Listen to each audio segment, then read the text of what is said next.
Hello दोस्तों। तो कैसे हैं आप लोग। वेलकम है हमारे चैनल में। तो जैसा कि आप लोग को पता है कि हम लोग जो है वो 1000 पूरे 1000 क्वेश्चन का सेशन स्टार्ट किए हैं। 1000 क्वेश्चन का सेशन स्टार्ट किए हैं बीपी के एग्ज़ाम तक, मतलब बिहार पुलिस के जब तक एग्ज़ाम होगा तब तक। तो हम बिहार पुलिस का पूछा हुआ हर एक क्वेश्चन पे चर्चा करेंगे। और पिछले सेशन में कि जैसा आप देखे थे कि करीब करीब 30 क्वेश्चन का हम लोग चर्चा किए थे, तो आज भी उसी अप्रॉक्स 30-35 क्वेश्चन जितना हो सकेगा उतना का चर्चा करेंगे। और यहाँ से लगभग आपके एग्ज़ाम में करीब करीब 50% क्वेश्चन आपको मिलने की संभावना है, क्योंकि पता है आपको भी कि बिहार के किसी भी एग्ज़ाम में ना, किसी भी एग्ज़ाम कहीं कोई सा भी बिहार का, मैं ख़ास करके मैं बिहार की बात कर रहा हूँ, अगर आप वहाँ ले लेंगे तो मैक्सिमम जो क्वेश्चन बैंक मतलब प्रीवियस ईयर क्वेश्चन है ना, उससे 60-70% क्वेश्चन प्रीवियस ईयर क्वेश्चन रहता है। अब पता नहीं क्यों, बट इतना रहता है। और जो भी बच्चा अगर प्रीवियस ईयर क्वेश्चन पे कमांड कर लिया ना, उसका एग्ज़ाम में काफ़ी ज़्यादा हेल्पफुल, मतलब क्या बोले, उस बार पिछले वीडियो में बोले थे ना, ब्रह्मास्त्र की तरह वो काम करेगा। ठीक है। तो और इस क्लास का हम लोग नाम ही रखे हैं रामबाण। मतलब ये जो है ना वो पूरी रामबाण की तरह काम करेगा। ठीक है, आपके एग्ज़ाम में। तो चलिए दोस्तों स्टार्ट करते हैं। और आज से मतलब आज जो है का सेशन शुभारंभ करते हैं। और आज ये दूसरा सेशन होगा। ठीक है। हर एक क्वेश्चन पढ़ने के बाद मतलब आपको 3 से 4 सेकंड का टाइम दिया जाएगा। आप लोग आंसर बताएंगे। आप लोग आंसर नहीं बताएंगे तो फिर आंसर हम बताएंगे। ओके, तो चलिए स्टार्ट करते हैं। पहला क्वेश्चन है, 1 मिनट रुके, कलर ठीक है। पहला क्वेश्चन है, नूरजहां किस मुग़ल सम्राट की पत्नी थी? चलिए जवाब दीजिए। नूरजहां किस मुग़ल सम्राट की पत्नी थी? पहला ऑप्शन है आपका अकबर, दूसरा है औरंगजेब, तीसरा है जहांगीर, चौथा है शाहजहां। बताइए ऑप्शन, आंसर बताइए। इसका आंसर, सही आंसर है जहांगीर। फिर अकबर के पत्नी का नाम बताइए। इसकी 7 पत्नी थी, इसमें पहला का नाम था रुकैया सुल्तान बेगम। रुकैया सुल्तान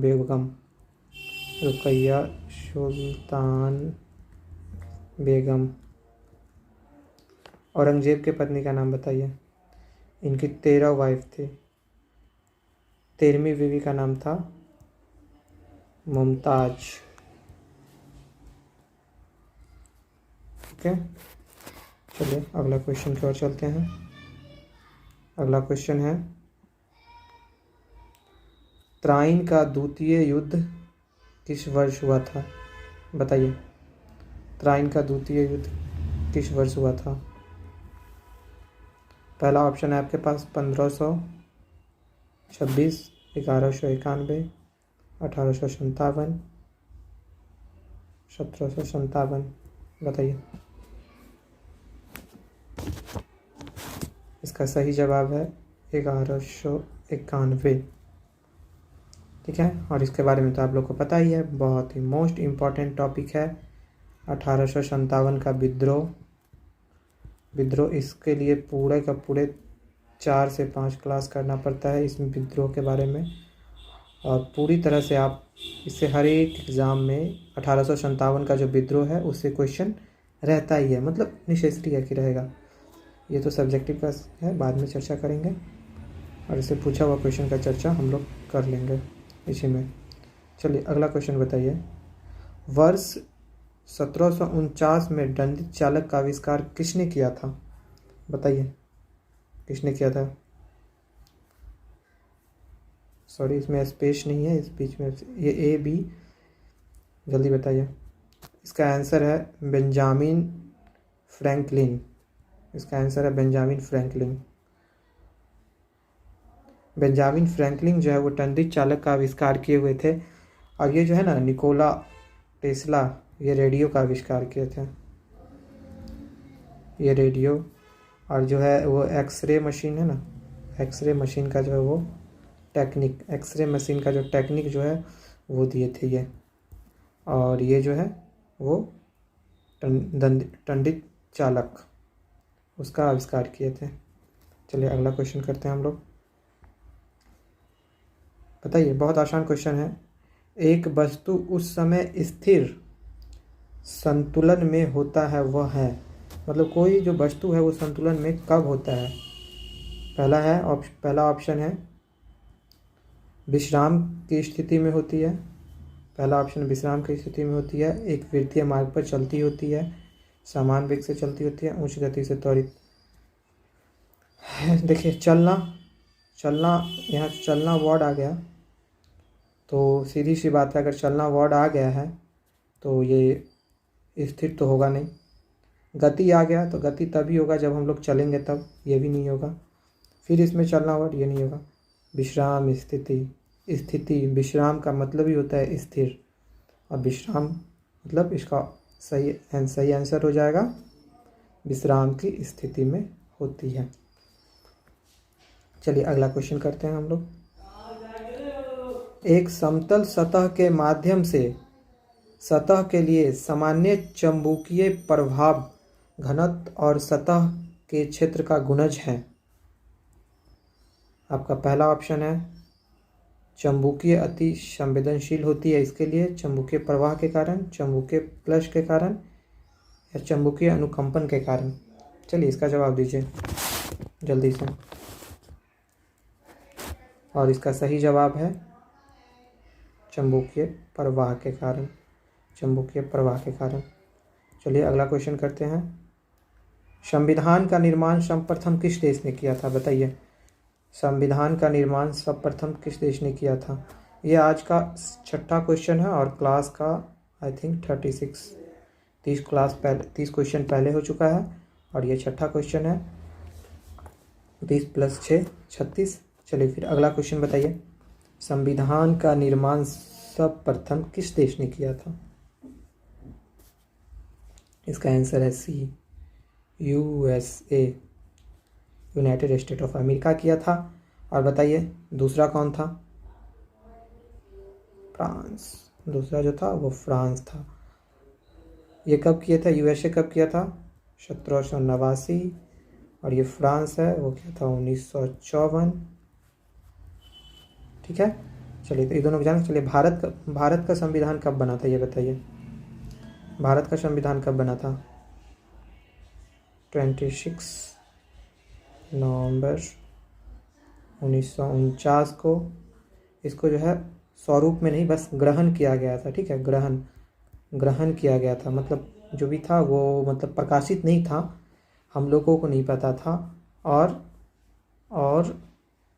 26 जनवरी 1950 को प्रकाशित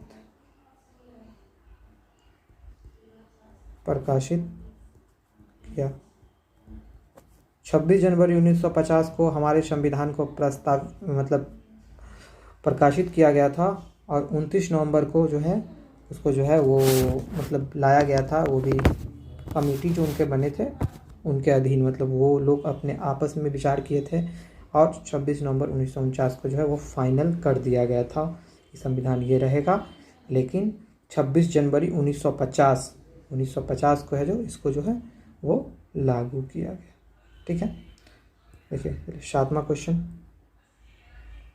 क्वेश्चन और क्लास का आज का 7वां और क्लास का 37। चंडीगढ़ की संसदीय सीटों की संख्या कितनी है? ये क्वेश्चन भी पूछ चुका है पिछली बार, बताइए कितनी है? सही उत्तर है 1, सिर्फ और सिर्फ 1 है। ठीक है, चलिए अगला क्वेश्चन। राजस्व व्यय और राजस्व आय का अंतर क्या कहलाता है? इस दोनों का जो है वो डिफरेंस क्या कहलाता है? राजस्व आय और राजस्व व्यय का। और इसका सही जवाब है राजस्व घाटा, मतलब घाटा लग जाता है। उस दोनों के अंतर को अगर आप निकालिएगा तो उसका राजस्व में कितना घटा हुआ है वो आपका पता चल जाएगा। ठीक है। मालगुडी डेज, ये जो बुक है ये किसने लिखा था? मालगुडी डेज बुक जो है वो किसने लिखा था? चलिए बताइए, मालगुडी डेज बुक किसने लिखा था? और इसका सही उत्तर है R.K. नारायण।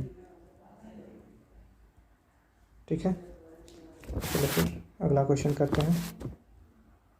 अगला क्वेश्चन है मेरा 10वां क्वेश्चन। अगला क्वेश्चन है 10वां क्वेश्चन आज के क्लास का और पूरे क्लास का 40। आप लोग को पता है 1000 ऑब्जेक्टिव हम लोग को करना है पूरा बिहार पुलिस के एग्ज़ाम तक। एग्ज़ाम से पहले मिशन 1000। ओके, चलिए अगले क्वेश्चन पे चर्चा करते हैं। आते हैं विषय वस्तु पे। शक्तियों का विभाजन और स्वतंत्र न्यायपालिका किसकी दो महत्वपूर्ण विशेषताएं हैं? चलिए बताइए, आंसर बताइए। सरकार का समाजवादी स्वरूप, सरकार का एकात्मक स्वरूप, सरकार का लोकतांत्रिक स्वरूप या सरकार का संसदीय रूप? बताइए, जल्दी बताइए।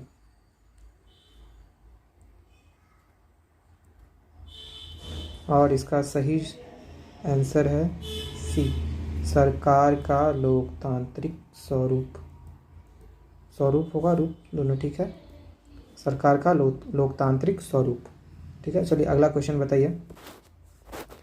भारतीय संविधान के किस अनुच्छेद को डॉक्टर B.R. अम्बेडकर ने भारतीय संविधान का हृदय एवं आत्मा कहा है? Heart and soul. बताइए, हार्ट एंड सोल किस अनुच्छेद में कहा गया है भारतीय संविधान को? और इसका सही जवाब है आर्टिकल 32। आर्टिकल 32 में हृदय और आत्मा जो है वो B.R. अम्बेडकर के द्वारा कहा गया है। बहुत बार पूछा होगा कि हृदय और आत्मा किसके द्वारा कहा गया है, हृदय और आत्मा किस अनुच्छेद में कहा गया है। ठीक है, तो बहुत बार ये क्वेश्चन पूछ चुका है। तो फिर बताइए। ठीक है, 32 में तो आप जान लिए हृदय और आत्मा। 21 में क्या होता है?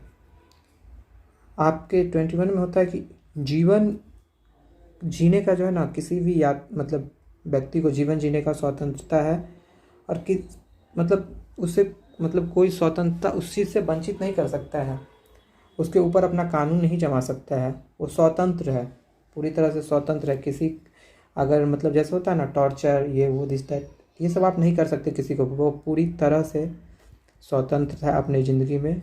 वो जो मन चाहे कानून के हिसाब से वो कर सकता है। ठीक है, तो स्वतंत्रता जो है वो इसी में दिया, अनुच्छेद 21।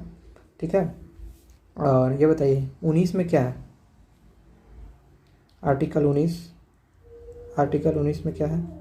आर्टिकल 19 में है ना वो बोलने की अभिव्यक्ति को स्वतंत्रता, मतलब आपको कहीं मतलब कुछ भी आप बोल सकते हैं, जो आपको सही लगे वो आप बोल सकते हैं। आपको बोलने का अधिकार है, अपना जो है प्रस्ताव जो है वो पेश करने का अधिकार है। भाषण के तौर पे आप अपना प्रस्ताव को जो है वो व्यक्त कर सकते हैं।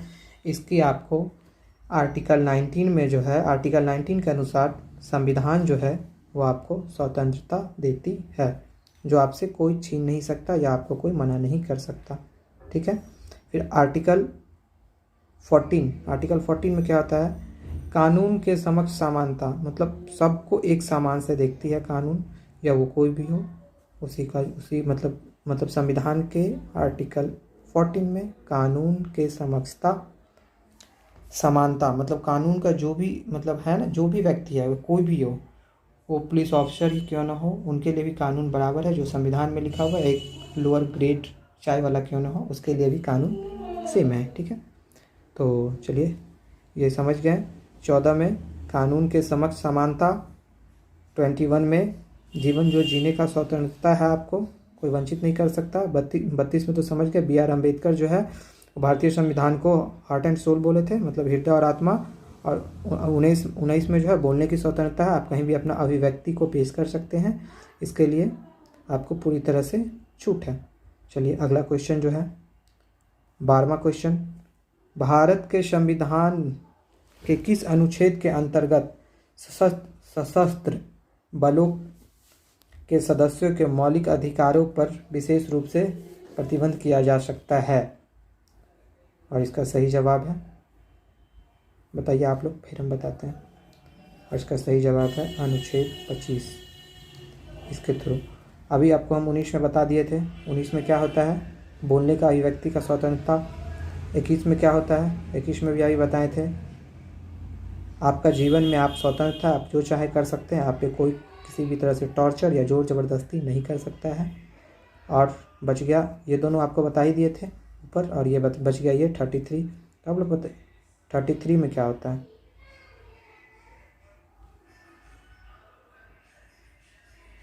सॉरी, इसका आंसर 33 होगा। भारत के संविधान के किस अनुच्छेद में सशस्त्र बलों के सदस्यों को मौलिक अधिकार, ये सॉरी, इसका आंसर ये होगा अनुच्छेद 33। अनुच्छेद 33 में जो है वो ऐसा किया गया है, बट ये 19 आपको ऊपर बता दिए हैं, 21, अब नीचे 25, ये 25 बचा है। इस 25 में जो होता है ना, किसी भी धर्म को जो है मानने का अधिकार है आपको। किसी भी धर्म को आप मान सकते हैं, वो आपके मर्जी के ऊपर है कि आपको किस धर्म को अपनाना है। वो आपके मर्जी के ऊपर डिपेंड करता है। आप किसी भी धर्म को अपना सकते हैं। वो क्या है? 25 में। ओके, चलिए ऊपर अगला क्वेश्चन है, पुकेशियन द्वितीय किसका महानतम शासक था? चलिए बताइए किसका महानतम शासक था? और इसका सही उत्तर है बादामी के चालुक्य। ओके, आगे वीडियो लंबा हो जाएगा, इसलिए क्वेश्चन जल्दी जल्दी करते हैं। चलिए, उत्तरामेरूर शिलालेख से किसके प्रशासन से संबंधित जानकारी मिलती है?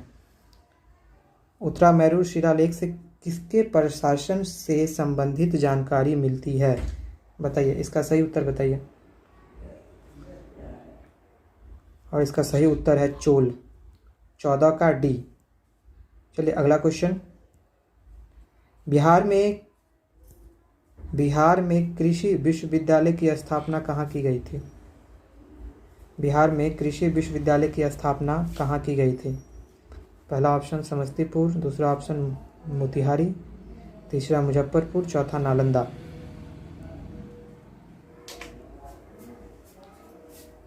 और इसका सही जवाब है मुजफ्फरपुर। चलिए अगला क्वेश्चन करते हैं, जापान की संसद को किस रूप में जाना जाता है? जापान की संसद को किस रूप में जाना जाता है? चलिए बताइए। जापान का जो संसद है उसको हम लोग बोलते हैं डाइट। अब वो खाने वाला डाइट में समझ लीजिएगा। जापान के संसद का नाम है डाइट। डेल कहाँ के संसद का नाम है? आयरलैंड।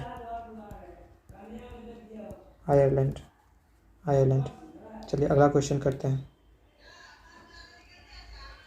जैमिनी राय किस के रूप में प्रसिद्ध थे?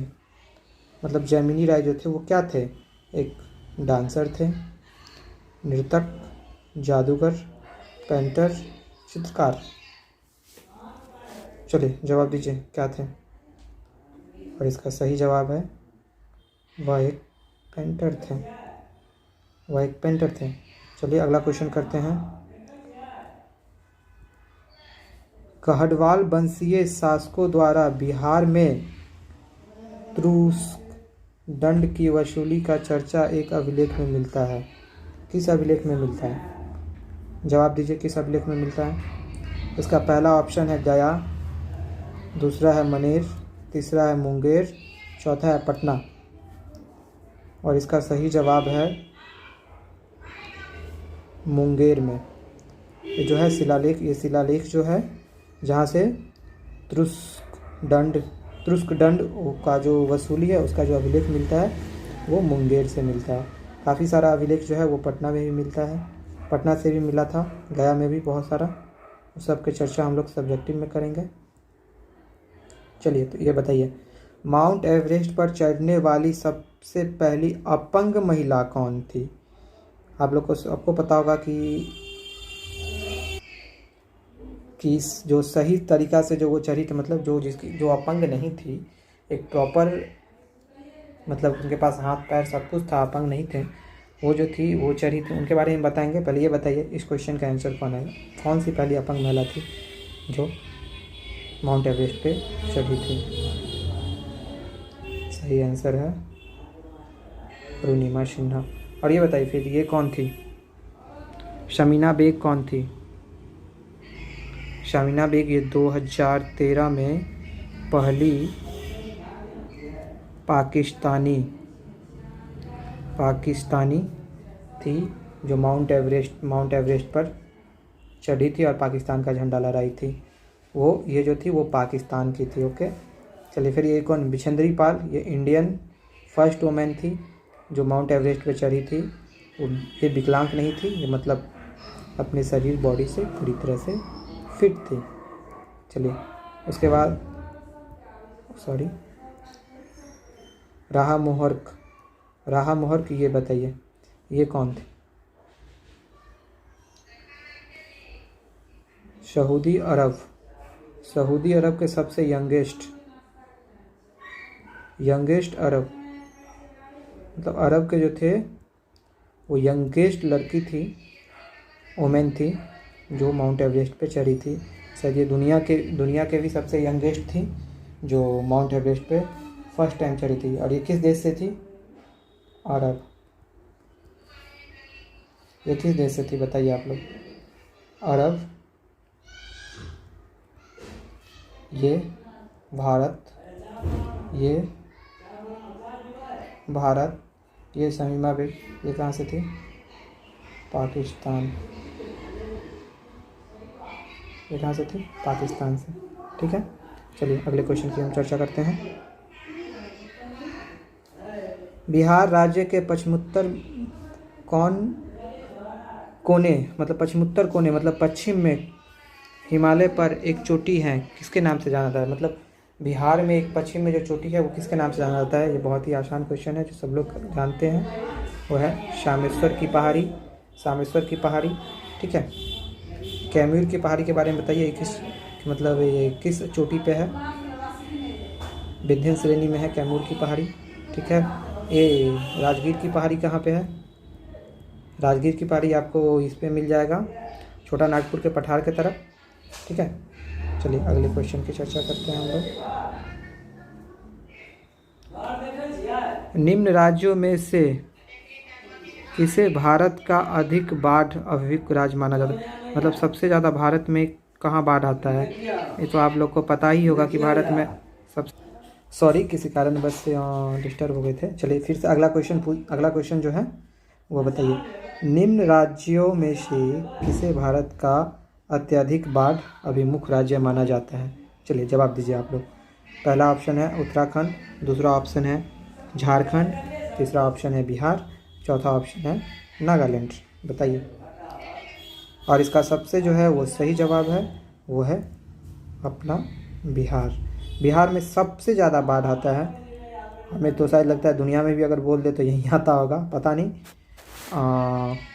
लेकिन भारत में सबसे ज़्यादा जो बाढ़ है वो यहाँ से आता है। ओके, तो चलिए अगला क्वेश्चन, पुस्तक मुद्रा राक्षस के लेखक निम्न में से कौन है? ये बताइए। मुद्रा राक्षस के लेखक कौन है? बताइए। पहला ऑप्शन कालिदास, कल्हन, कौटिल्य, विशाखादत्त। बताइए कौन सा? इसका सबसे सही जवाब है वो है डी, विशाखादत्त। ठीक है, मुद्रा राक्षस जो है वो कौन लिखे थे? विशाखादत्त। इनके भी काफ़ी सारी पुस्तकें, इनकी भी और इनकी भी, इन तीनों में बहुत सारे लेखक हैं जो इम्पोर्टेंट है। उन सबों का जो है हम लोग चर्चा वो सब्जेक्टिव में करेंगे, या एक जगह पूरा बुक का PDF दिया रहेगा, वो वहाँ से आप कर लीजिएगा। और डिस्क्रिप्शन में जो है टेलीग्राम का लिंक है, वहाँ ज्वाइन कर लीजिए टेलीग्राम। आपको लिंक जो है वहीं प्रोवाइड कर दिया जाएगा, मतलब ये PDF है वहीं प्रोवाइड कर दिया जाएगा। ओके,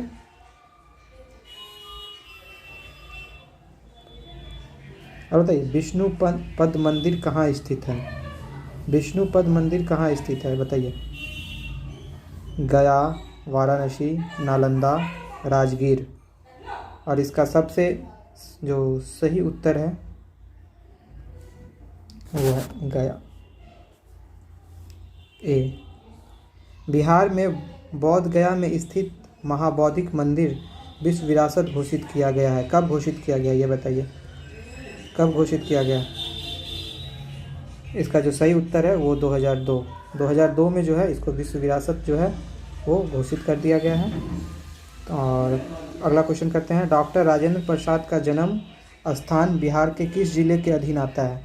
तो सिवान जिले में जो है राजेंद्र प्रसाद का जो है वो जन्म हुआ था।